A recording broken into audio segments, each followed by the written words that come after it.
Porque de tal manera amó Dios al mundo, que ha dado a su Hijo unigénito, para que todo aquel que en él cree no se pierda, mas tenga vida eterna.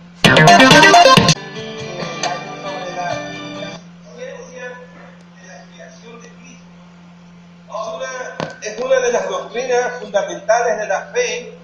Hablando.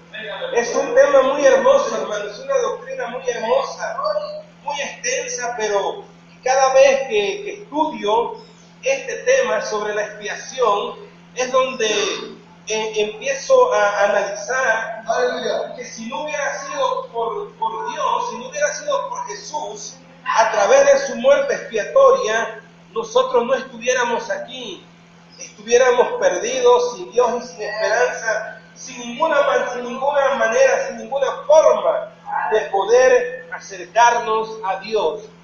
Este tema es muy hermoso, porque dentro de esta doctrina de la suficiencia de la expiación de Cristo, estamos explicando de que la muerte de Cristo es suficiente para todos, es suficiente para perdonar a todo hombre, a toda mujer, es suficiente para libertar al hombre del pecado, es suficiente para justificar al hombre, es suficiente para todo aquel que por la fe se acerca a Jesús, hermano. Hemos leído un texto en el capítulo 23, dice: por cuanto todos pecaron y están destituidos de la gloria de Dios.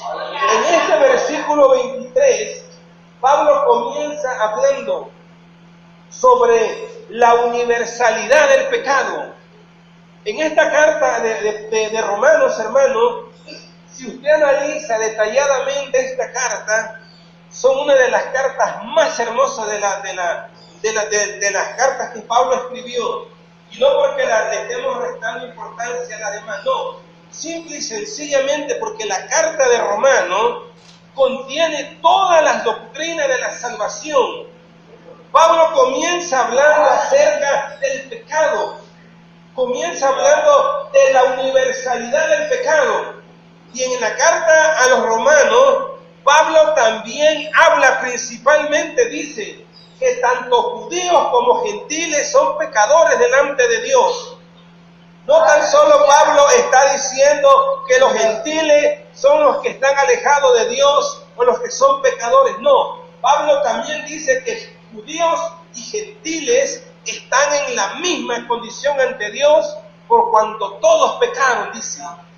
Están destituidos, o sea que están excluidos de la gloria de Dios. Es algo que el hombre ya no podía alcanzar por sí mismo. Desde el momento en que el hombre pecó, hermano, el hombre perdió esa comunión que había entre Dios y el hombre.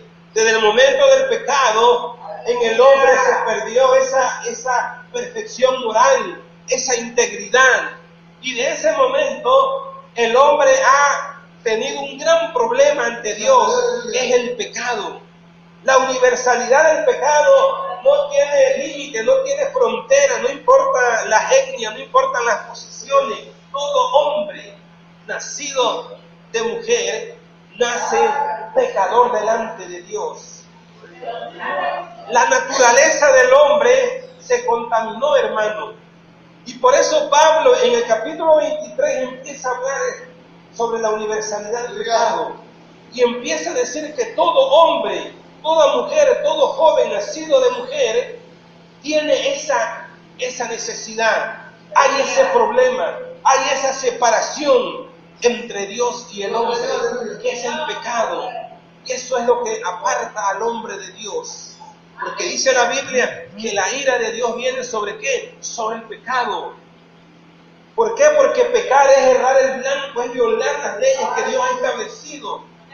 Por eso dice el apóstol Pablo: por cuanto todos pecaron, están destituidos de la gloria de Dios. Era imposible para el hombre poder, la cual se ha separado a consecuencia del pecado.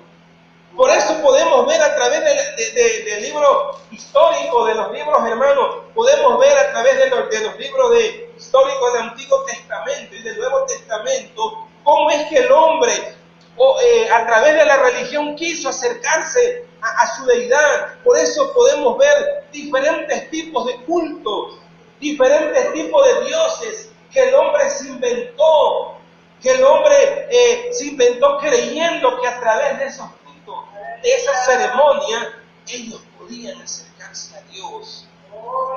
Pero aquí en el libro de Romanos 23, Pablo empieza primeramente, su mensaje principal es hacerle ver al hombre que hay un problema grave entre Dios y el hombre. ¿Y cuál es, hermano? El pecado. El pecado nos separa de Dios. El pecado es lo que separa al hombre de Dios. El pecado es el que arruina la vida del hombre. Es el que le ha traído problemas a la vida del hombre. Hoy, ¿por qué el hombre sufre? ¿O por qué sufrimos? Hoy las enfermedades que sufrimos son por... Nos enseña el libro de Levítico acerca de la doctrina de la expiación. Una de las preguntas que algunas personas se han hecho, ¿dónde nació la idea de no sabía? En su conocimiento, en el culto, un cambio en ella, ha habido una transformación.